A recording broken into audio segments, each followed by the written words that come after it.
Bismillahirrahmanirrahim. Assalamualaikum warahmatullahi wabarakatuh. Bagaimana kabarnya?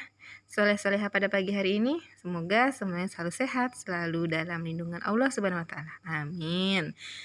Oke, soleh-solehnya Ustazah.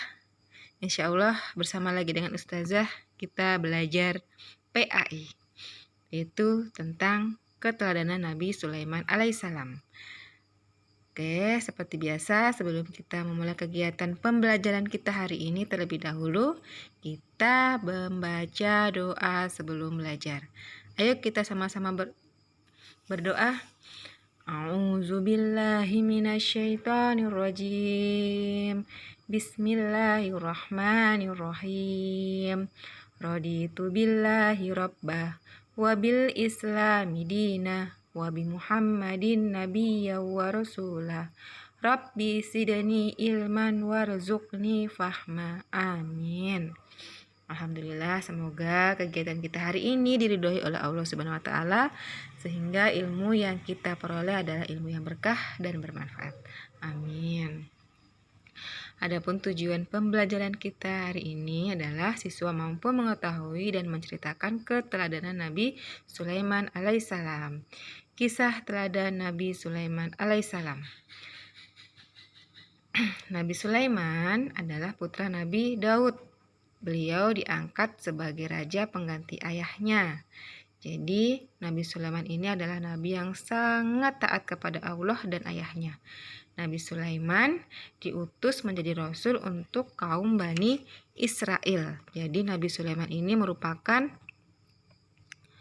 merupakan rasul yang dianugerahi ilmu dan kemampuan tinggi. Jadi ia dapat mengerti bahasa binatang dan menguasai bangsa jin. Sebagaimana yang telah difirmankan oleh Allah Subhanahu wa taala dalam surah An-Naml ayat 16-17, yaitu Nabi Sulaiman alaihissalam diberikan mukjizat oleh Allah, yaitu apa saja mukjizat Nabi Sulaiman?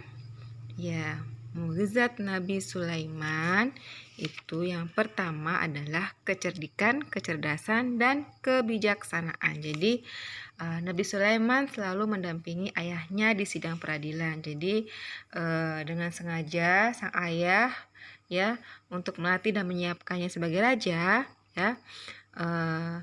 Peristiwa yang menunjukkan kecerdasan serta kebijaksanaan terlihat ketika ada seorang yang melapor kepada Nabi Daud bahwa kebunnya telah dirusak oleh beberapa ekor kambing. Nah, setelah mendengar penjelasan dari pemilik kebun dan pemilik kambing, Nabi Daud memutuskan bahwa kambing-kambing tersebut menjadi milik pemilik kebun. Hal tersebut dilakukan sebagai ganti rugi atas kerusakan tanaman pemilik kebun. Jadi, mendengar keputusan dari sang ayah, Nabi Sulaiman meminta izin untuk mengemukakan pendapatnya. Jadi, sang raja mempersilahkan Nabi Sulaiman untuk mengungkapkan pendapatnya. Jadi, ketika Nabi Sulaiman berpendapat bahwa kambing-kambing tersebut boleh diambil manfaatnya oleh pemilik kebun, sementara pemilik kebun harus bekerja memperbaiki dan menanami kembali kebun tersebut.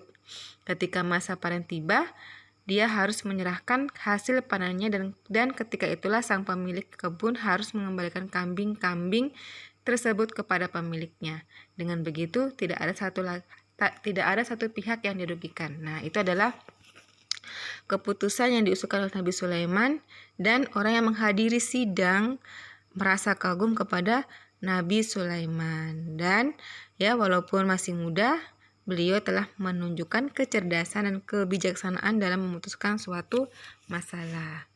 Yang kedua, mukjizat Nabi Sulaiman adalah mengerti bahasa binatang dan menguasai bangsa jin. Jadi itu adalah salah satu mukjizat yang diberikan Allah Subhanahu wa taala kepada Nabi Sulaiman, yaitu mengerti bahasa binatang, dan sebaliknya binatang juga mengerti apa yang diucapkan Nabi Sulaiman alaihissalam. Sebagaimana kisahnya, yaitu suatu ketika Nabi Sulaiman pergi dengan rombongan besar yang terdiri dari manusia, binatang, dan jin. Di tengah perjalanan, tepatnya ketika beliau ada rombongannya melewatilah sebuah lembah, beliau mendengar seekor semut berbisik kepada kawanannya. masuklah kalian, supaya kalian selamat dan tidak terinjak oleh Nabi Sulaiman alaihissalam dan rombongannya. Nah, Nabi Sulaiman tersenyum mendengar semut, ya, suara semut dan yang ketakutan itu. Nah, beliau memberitahu bahwa kepada rombongannya bahwa Nabi Sulaiman bersyukur kepada Allah atas karunia yang telah diberikan Allah, yaitu karunia berupa kemampuan mendengar serta menangkap maksud yang terkandung dalam suara semut tersebut, ya. Jadi itulah mukjizat mengerti bahasa binatang yang dimiliki oleh Nabi Sulaiman. Jadi mukjizat lainnya adalah mempunyai bala tentara dari bangsa jin, menguasai angin,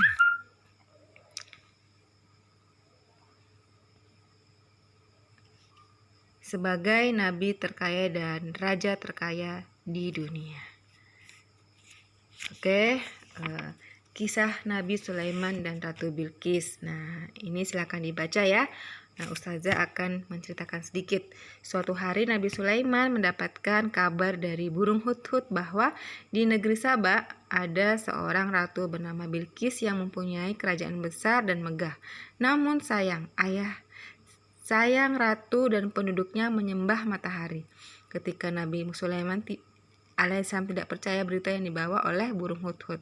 Untuk membuktikan kebenaran berita yang dibawa hudhud, Nabi Sulaiman mengirimkan surat kepada Ratu Bilqis. Surat itu disampaikan oleh burung hudhud. Dalam surat itu Nabi Sulaiman mengajak Ratu Bilqis dan penduduknya untuk menyembah Allah. Jadi Ratu Bilqis memberitahu kepada pembesar kerajaan tentang surat dari Nabi Sulaiman, ya. Nah, setelah berdiskusi mereka memutuskan untuk mengirimkan hadiah kepada Nabi Sulaiman, dan Nabi Sulaiman sangat marah dan berdiri dari tempat duduknya dan berkata, "Apakah kalian pantas menolongku dengan nama harta?